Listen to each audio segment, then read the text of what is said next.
Okay, so you want to get some leads using Google local service ads. Does this even work for general contractors to find work? Well, in this video, we're going to uncover if it does or if it doesn't.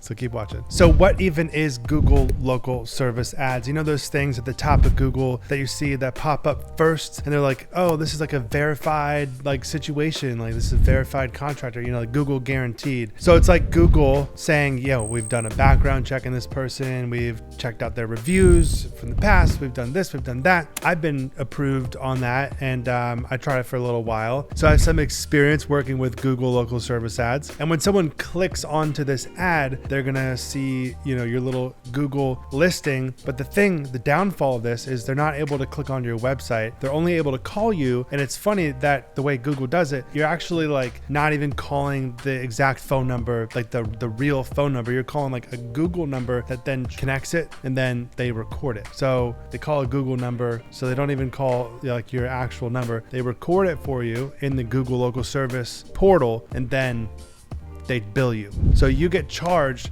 for Google local service ads every time someone calls you, right? So you definitely want to have at least some sort of call center or virtual office. I have a virtual office even to this day. It's been awesome for the last decade of owning a construction company. So you definitely don't want to start spending money on Google local service ads and then not have it work out, not have anyone to answer the phones. So that is an interesting dynamic to the Google local service ads, is that you don't pay per click, you don't pay per view, you don't pay for what, you pay if someone either messages you or calls you through Google local service ads. So I think it's a little bit more targeted, right? Because someone's actually like calling you that's like legitimately interested, your construction company, like hopefully like hiring you as a contractor, right? But maybe like someone clicking onto your website and if you got charged for that or whatever, then it's like maybe they're not as interested, you know, they're just like kind of snooping around or whatever, but this person's actually legit. They're calling you, they're interested. So it's a little bit more targeted there. And it is interesting on like Angie's List, Home Advisor, Thumbtack, you know, you get these contacts from people that are looking for jobs and you got to reach out to them, and maybe sometimes they'll reach out to you, but typically you get local service ads turned on. People are going to start calling you because they're looking for projects to be completed. They're calling you wanting to give you their money. So a downfall to the local service ads is sometimes you're going to get people that call you that actually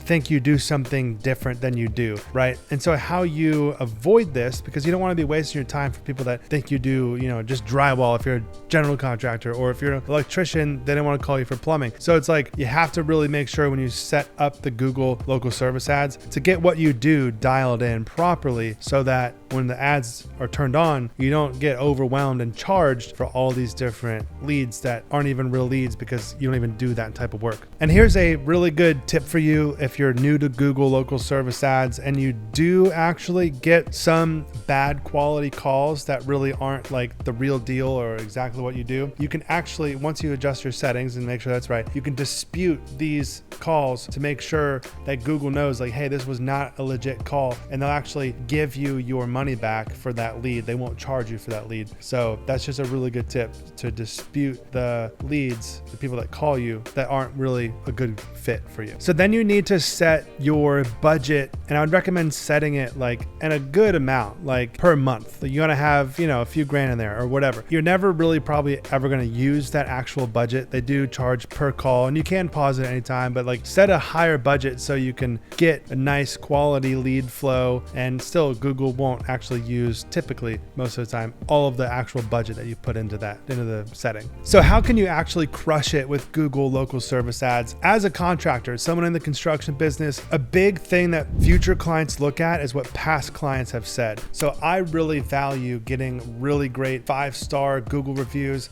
That's been how I've been able to build my business to the moon and beyond, to the stars. You know, it's been an amazing journey and really fulfilling. You can't be afraid to go and ask your past clients, like, hey, I know it's annoying, but can you leave us a 5-star Google review and write a little thing of, you know, not every client's gonna be willing to take the time. Sometimes you can help them, you know, get a little starter script, be like, is this kind of what you're you're thinking, whatever, like you can work with the client, you know, get them to do it. It's really important. And then take great photographs of your projects and put them on, you know, your Google listing as well as your website. And people are going to see, whoa, these clients, maybe get some client testimonial videos. All this stuff is going to add up, right? They're going to want to call you because they're going to see your Google, you know, profile of your business, and you can put photos on there. And please make sure to have, you know, all your contact info on everything, website, Google profile, all that stuff. But there's this whole package that comes together: photos of past projects, client reviews, even some client testimonial videos, you know, and you do some social media content. It's all going to start coming together to where then you turn on these local service ads, and it's like, all right, cool. Make sure to select the certain things that you want to get people to call you for, right? If you're a drywall guy, put drywall. And then it's all going to come together, and you're going to start getting more clients. If you do great work, which is a whole separate topic that's hopefully assumed, then you're going to get great 5-star reviews. Then you're going to build $100 million company, bro. And on the point of, you know, people calling you, you want to make sure, and having like your call center set up and stuff like that, you really want to make sure whoever is actually answering the phone is good. Like they're not just like turning people away or they're rude. Like you really want to have a good receptionist. And these virtual offices, I've been using a virtual office. They have like multiple ladies or you know, some guys that work there too that just answer calls, and they take the lead information down and we get back to them, right? And so, or they'll transfer the call through if it's something like a little bit more urgent. But it's really important to have a lead form, you know, set up.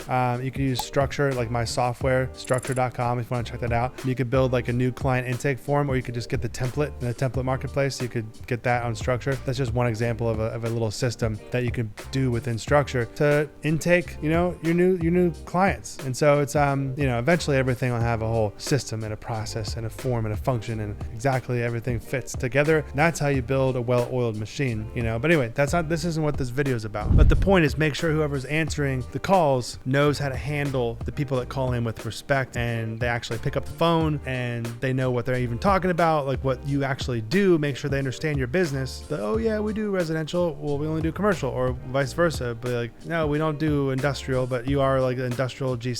You gotta let them know, give them a whole piece of one pager saying these are the things, the kind of projects we want, the type of stuff we're taking, the projects we're taking, the people we're talking to, you know, let them know. So it all depends, man. If you want to actually do the Google local service ads, you know what I'm saying? Then pick a budget, start small, and don't be afraid to, you know, give it a shot, see if it works. And even if it takes a bunch of months before let's say you get one job or two or three jobs out of it, it's going to pay back let's say you put 10 grand over 3 months into Google local service ads. You probably won't even put that much, but let's just say, but then you get $100,000 job and you make 20%. Well, you've doubled your money, you know, your investment or whatever. So if you like this video, leave a little like down below, and feel free to watch another video or check out jesselane.com, and feel free to check out more videos on my channel. You can click the one that's going to pop up in a second, and I'll see you in the next one. Peace.